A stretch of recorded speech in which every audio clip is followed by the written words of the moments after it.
Here at Bookstore One, we've decided to do a series of interviews of people who are interesting in Sarasota, who knows a lot about architecture and history. And moving to Sarasota 12 years ago, I realized that, you didn't grow up in a certain place, but it becomes yours in a way.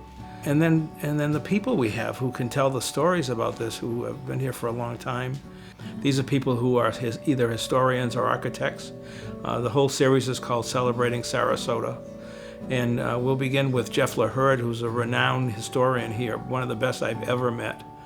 And he can tell you anything about the history of the city and how buildings got built and so forth. He's wonderful.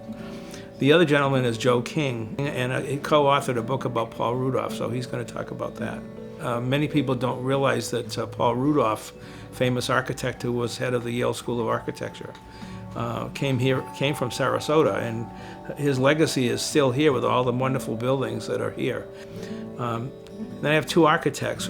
Greg Hall he's been on the historical commission. He's been involved with Sarasota for a long time.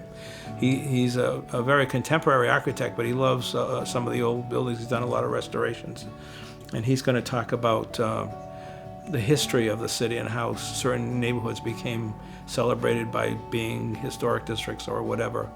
And lastly, Sam Holladay works for Seabird Architects, and he worked directly for Tim Seabird for maybe 30 years. So all of that rubbed off, but he has his own talent. He's a very wise and great architect.